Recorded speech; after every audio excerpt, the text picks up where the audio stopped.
Bonjour seconde, comme ça va? Ce qu'on va faire aujourd'hui, c'est la correction de devoir. Parce que comme d'habitude, je commence par un petit rappel. L'objectif du chapitre, c'est calculer le produit scalaire de deux vecteurs, ok? Dans le cas où on travaille dans un plan. Donc, là, c'est la première fois, là, on multiplie deux vecteurs et la réponse, ça doit être un nombre. C'est pour cela qu'on nomme ce nombre, c'est le produit scalaire, ok? Yani, un scalaire, c'est un nombre, on multiplie deux vecteurs, la réponse est un nombre, on doit distinguer entre le produit scalaire qui est représenté par un point et le produit des nombres qui est représenté par le symbole fois. On a vu trois formules pour calculer le produit scalaire. Je veux aujourd'hui introduire une quatrième formule, il nous reste la cinquième formule, c'est pour après. La première formule, c'est basé sur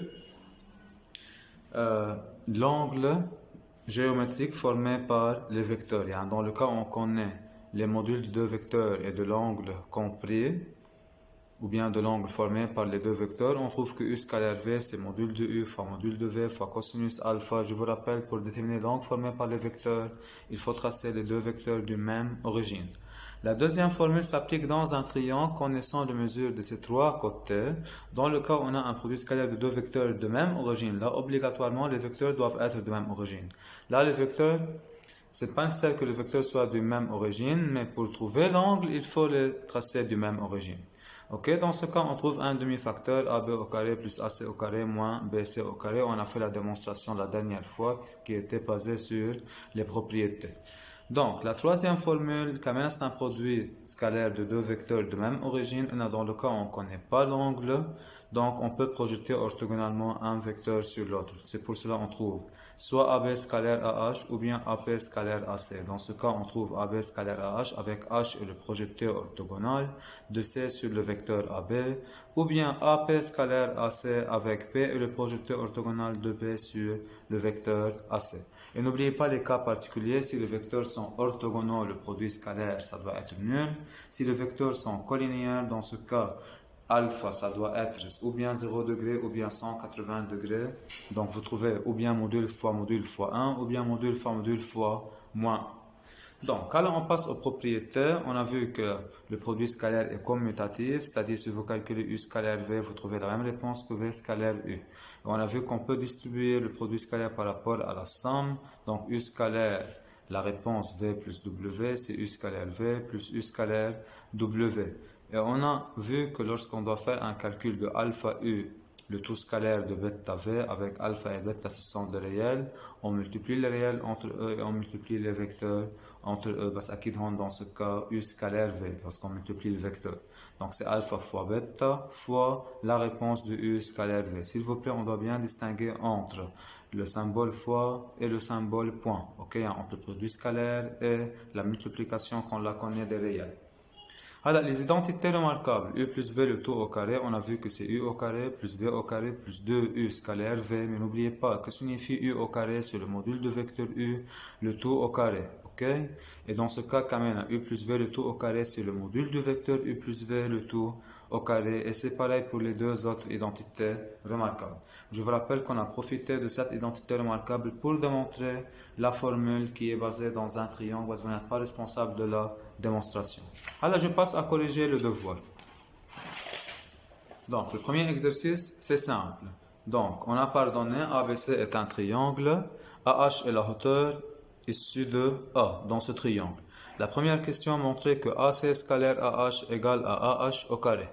Donc, on doit bien comprendre qu'est-ce qu'on a à démontrer. On a à démontrer une égalité entre deux nombres, et non pas une égalité vectorielle. Là, AC scalaire AH, c'est un nombre. AH au carré, c'est aussi un nombre.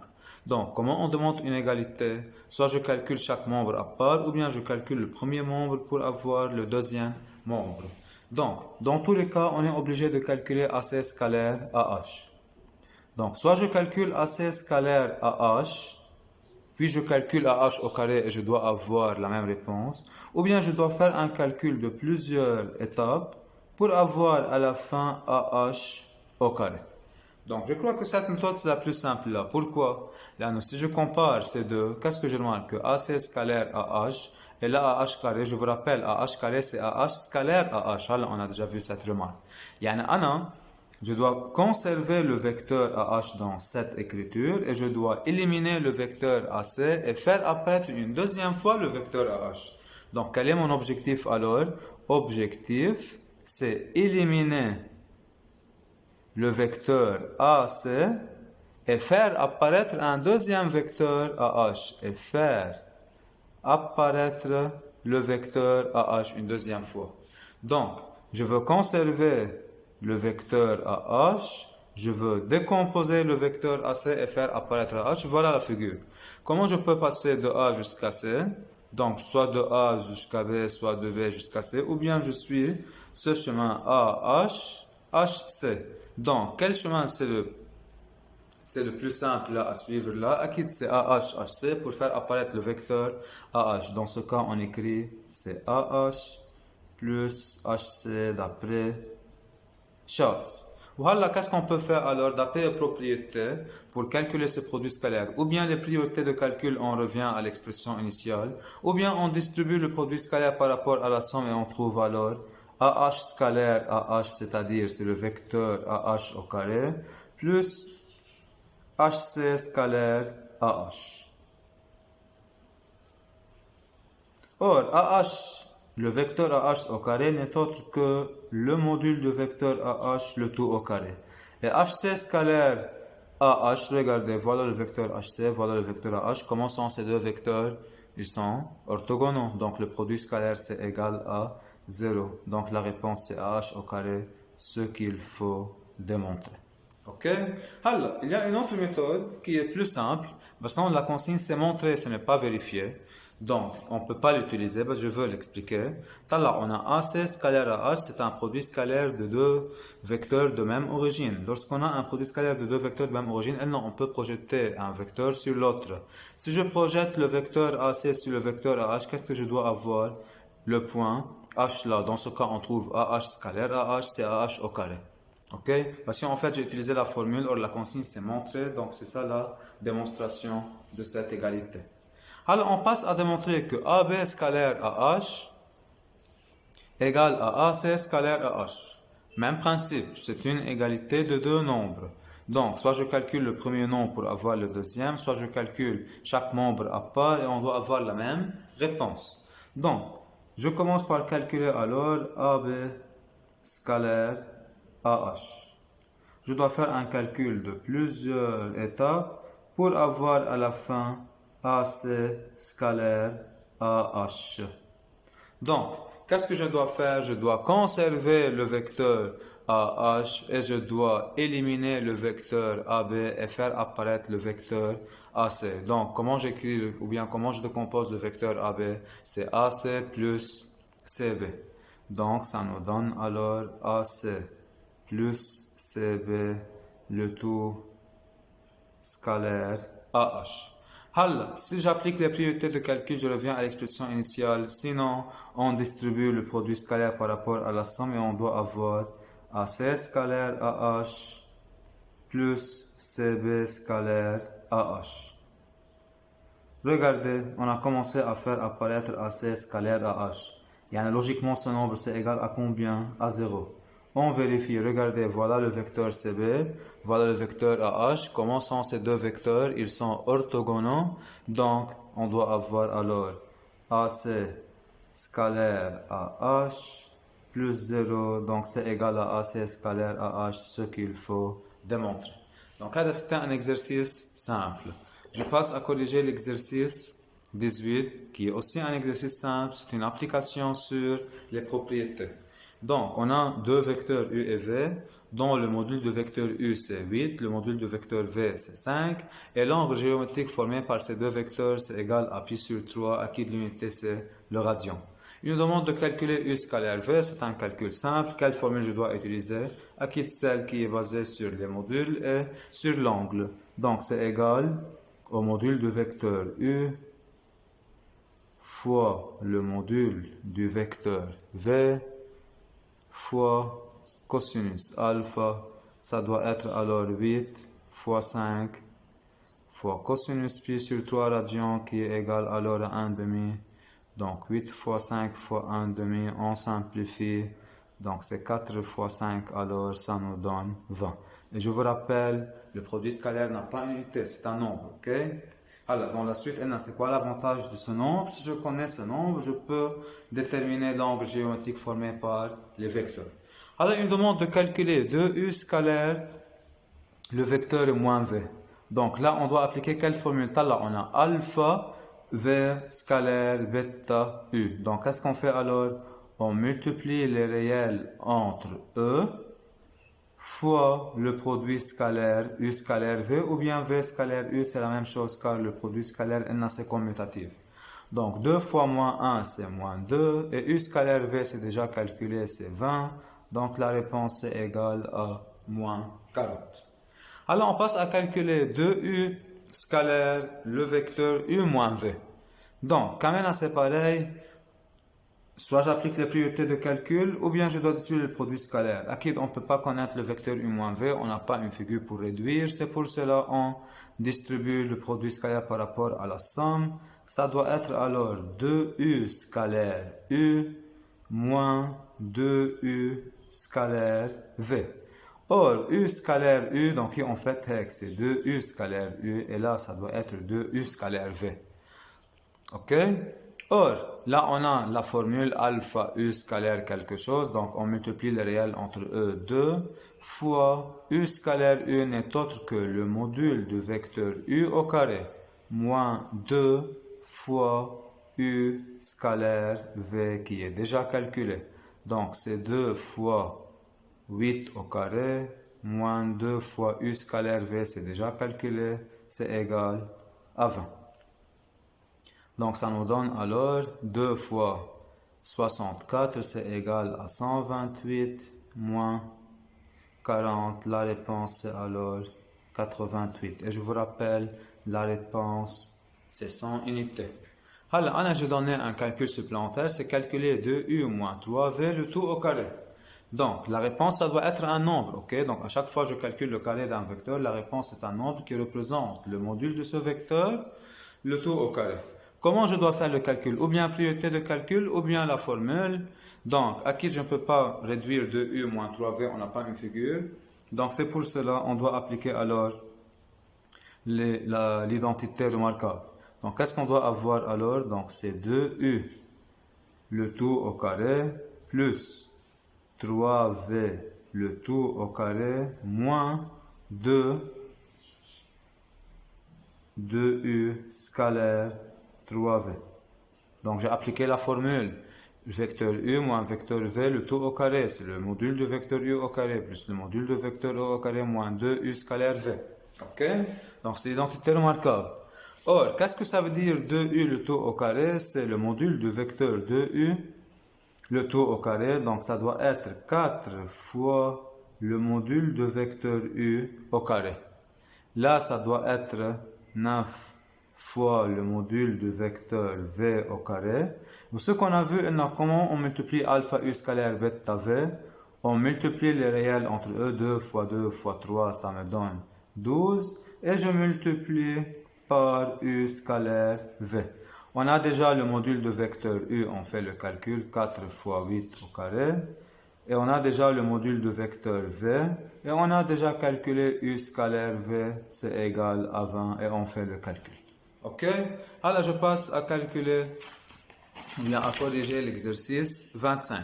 On a une figure et il nous demande de calculer les produits scalaires suivants. Pardonnez, on a A, B, C, D, c'est un carré, on a des vecteurs orthogonaux, les quatre côtés sont égaux, ainsi de suite. Ce triangle, c'est un triangle rectangle isocèle, et l'autre triangle BFC, c'est un triangle équilatéral. Donc, premier calcul à faire, c'est calculer AB scalaire DC. Donc, AB scalaire DC. Degré, on comprend que c'est un calcul simple car on a un cas particulier, les vecteurs sont collinéaires. Donc, c'est module fois cosinus de l'angle, ou bien 0 ou bien 180.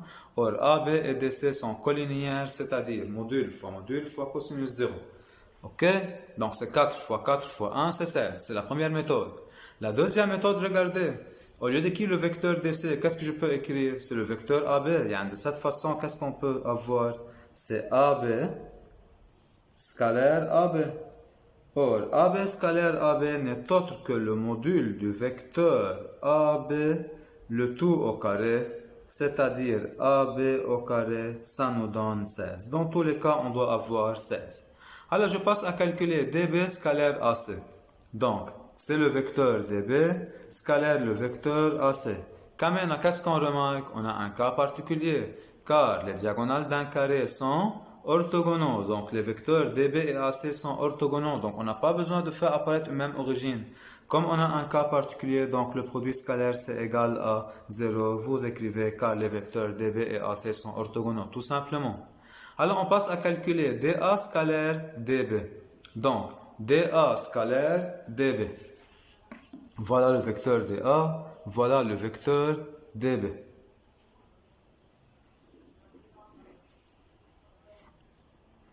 Là, toutes les méthodes s'appliquent dans ce calcul.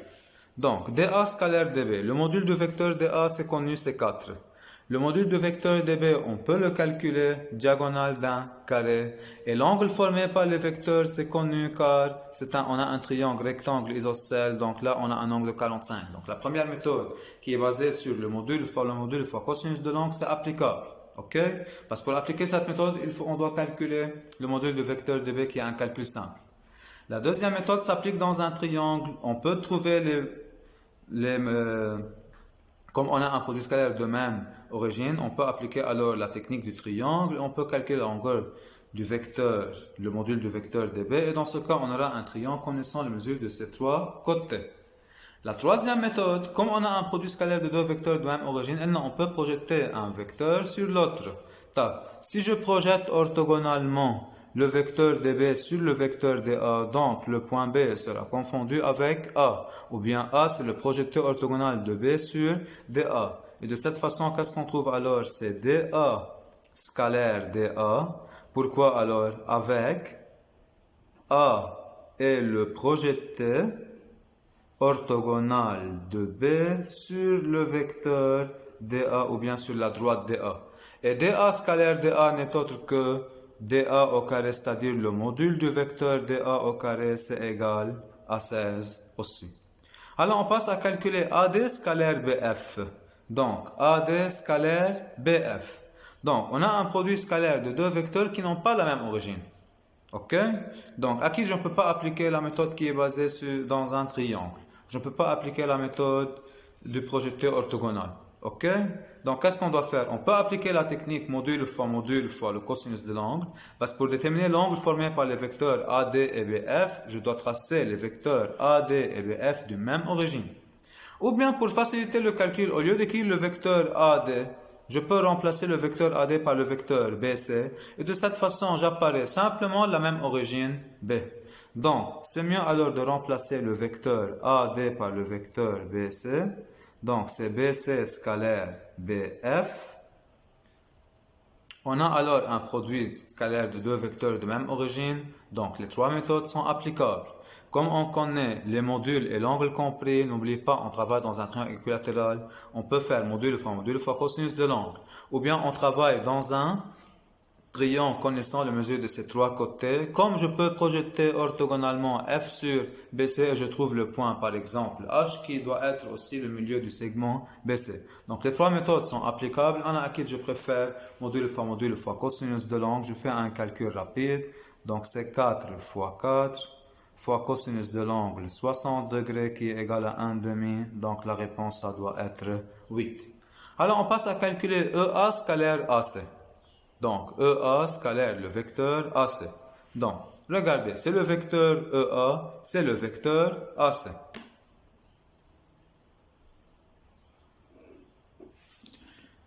Donc, là, je ne profite pas des vecteurs qui sont consécutifs. Vous voyez, ce n'est pas une somme de deux vecteurs. Je suis en train de calculer le produit scalaire de deux vecteurs. Donc, EA scalaire AC. Si je dois faire apparaître la même origine, je dois remplacer le vecteur EA par quoi? Par le vecteur moins AE. Pour faire apparaître la même origine.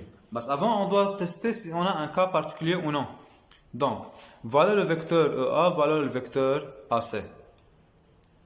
Donc, est-ce que le module du vecteur EA c'est connu? On peut le calculer dans le triangle rectangle isocèle là. Le module du vecteur AC c'est connu, quand même on peut le calculer diagonale du carré. Donc, qu'est-ce qui nous manque pour calculer ce produit scalaire? L'angle formé par les vecteurs. Ou pour déterminer l'angle, je veux tracer les vecteurs du même origine. Top. Que remarquez-vous? Comme on a un triangle rectangle isocèle, donc on a un angle de 45 degrés là. Et là, on a un angle de 45. Alors là, on a un angle droit. Dans tous les cas, on doit avoir que les vecteurs sont orthogonaux. Comme les vecteurs sont orthogonaux, on a un cas particulier, donc le produit scalaire, ça doit être nul.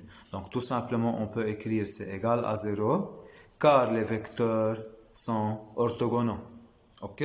Alors, ceux qui n'arrivent pas à remarquer simplement que les vecteurs sont orthogonaux, là, pour dire que les vecteurs sont orthogonaux, on doit calculer l'angle EAC, oui. Parce que n'oubliez pas, l'angle EAC n'est pas l'angle formé par les vecteurs. Ok? L'angle formé par ces vecteurs, c'est CA et quelque chose, là. Je veux tracer les vecteurs du même origine. Ok? Mais ça doit être le même, là. Donc, une deuxième méthode pour calculer EA scalaire AC, regardez laquelle. Donc, je veux l'introduire, c'est la quatrième méthode pour calculer le produit scalaire dans le cas où je n'arrive pas à connaître l'angle. Regardez qu'est-ce qu'on peut faire. Et surtout lorsqu'on a des vecteurs orthogonaux devant nous.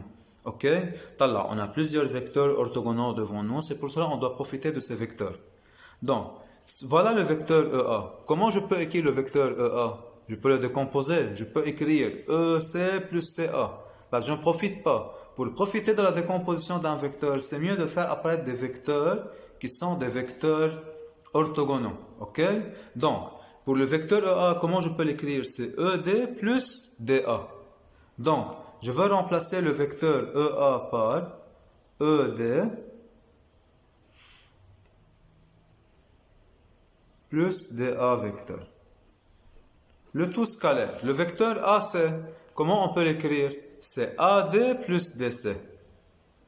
Donc je répète, il y a plusieurs écritures pour décomposer un vecteur, ok? Maintenant, je suis en train de décomposer de façon de faire apparaître des vecteurs orthogonaux. Donc c'est AD plus DC.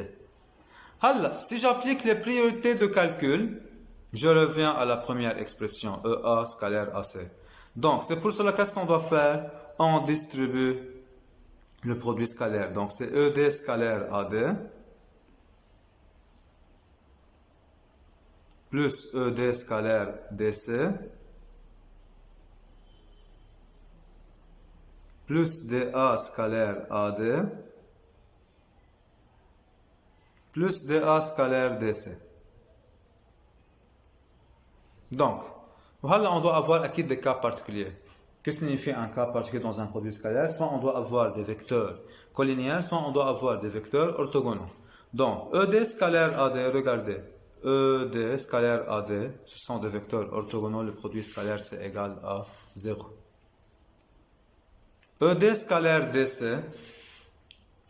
ED scalaire DC, les vecteurs sont collinéaires de même sens, donc c'est module fois 1. Donc ça doit être 16. DA scalaire AD, donc DA et AD ce sont des vecteurs collinéaires de sens contraire, donc ça doit être module fois moins 1, donc c'est moins 16.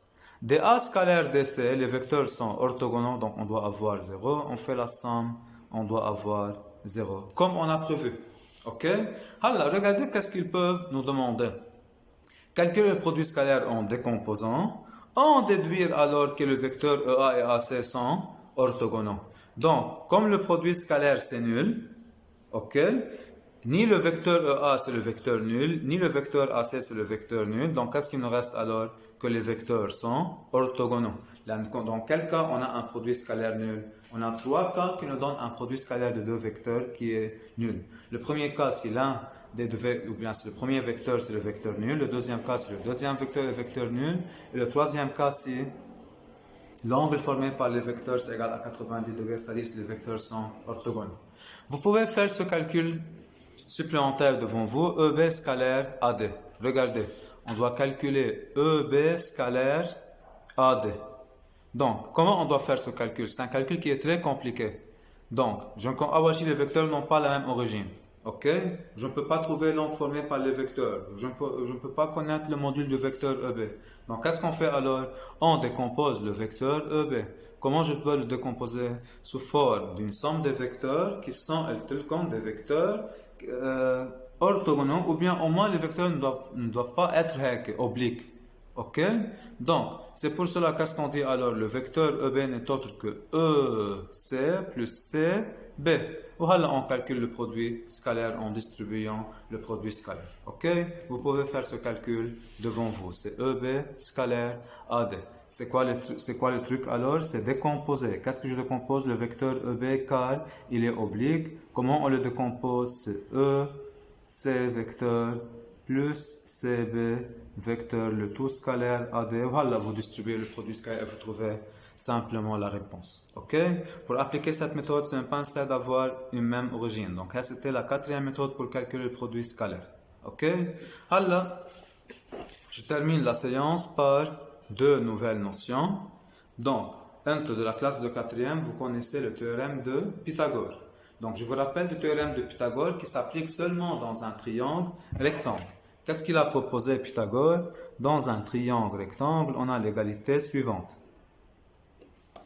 Donc, il a proposé Pythagore.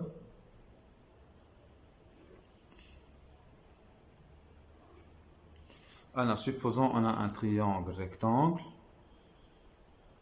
Donc, je veux dire ce triangle ABC par exemple. Donc, il a proposé Pythagore que le carré de la longueur de l'hypoténuse est égal à la somme des carrés des longueurs des côtés de l'angle droit. Donc, c'est AB au carré plus AC au carré. Comment on a profité de Pythagore en quatrième? On a dit, si on connaît la mesure de deux côtés dans un triangle rectangle, on peut calculer la mesure du troisième côté. Regardez cette fois ce qu'on doit apprendre. C'est le théorème de Pythagore, parce que ce n'est pas dans un triangle rectangle, c'est dans un triangle quelconque. Ok? Où en fait, Pythagore, il a inventé le théorème dans un triangle rectangle. On doit apprendre aujourd'hui, c'est le théorème de Pythagore réalisé, parce qu'en fait, c'est Al-Kashi qui a inventé ce théorème. Donc, on doit apprendre aujourd'hui le théorème de Al-Kashi ou bien le théorème de Pythagore réalisé. C'est le théorème de Pythagore qui s'applique dans un triangle quelconque. Ok? Donc, cette fois, qu'est-ce qu'on doit avoir? Un triangle quelconque. Voilà un triangle quelconque. A, B, C. Et je veux supposer que je connais les mesures de deux côtés. Je veux supposer que je connais la longueur du segment AB, la longueur du segment AC et l'angle compris par les vecteurs AB et AC. Donc, dans ce cas, est-ce que je peux trouver la longueur du segment BC? Alors, on doit voir. On a déjà vu le produit scalaire de deux vecteurs dans un triangle connaissant les mesures des trois côtés. Qu'est-ce qu'on a trouvé? Donc, on a trouvé que AC scalaire AB,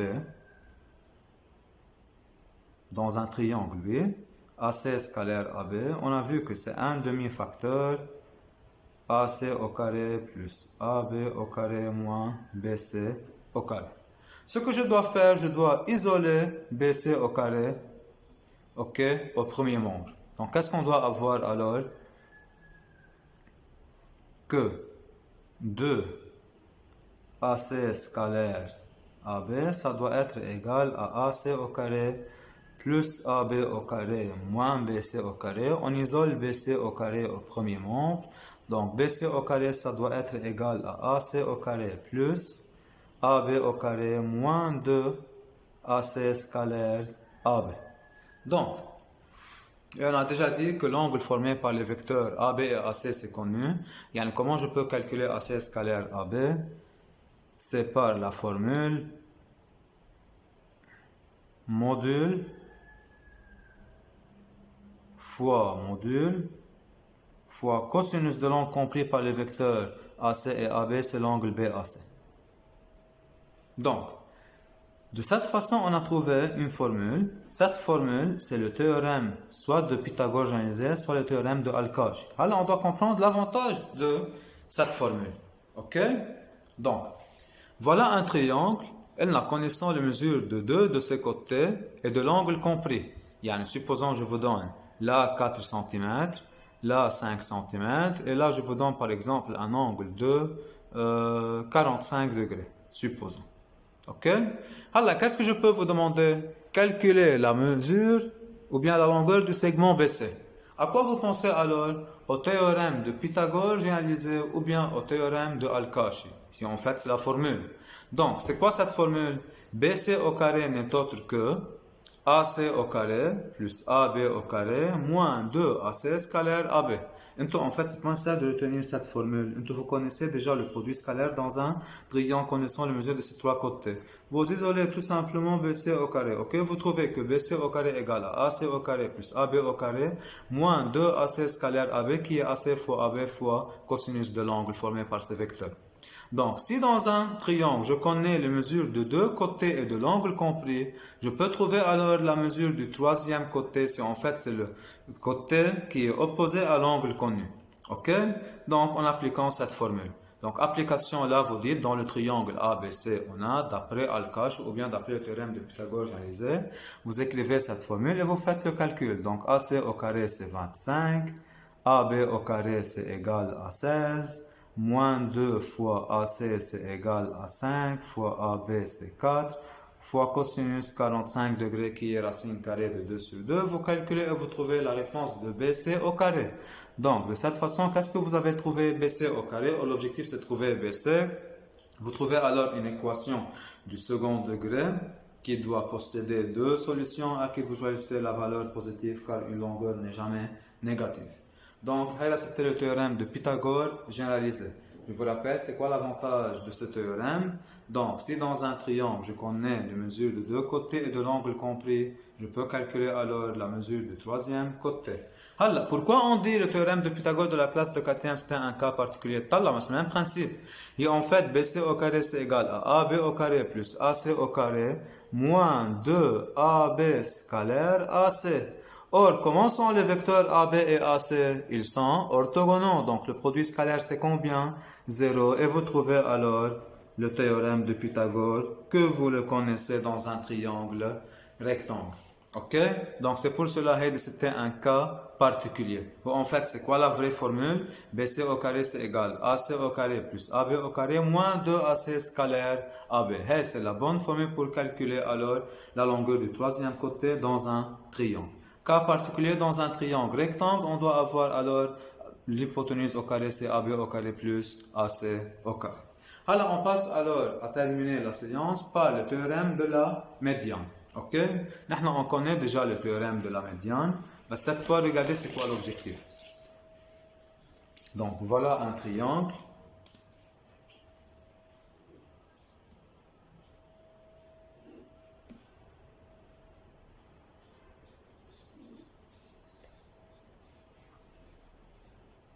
Donc, MAB et I, c'est le milieu du segment AB. Donc, MI est la médiane issue de M.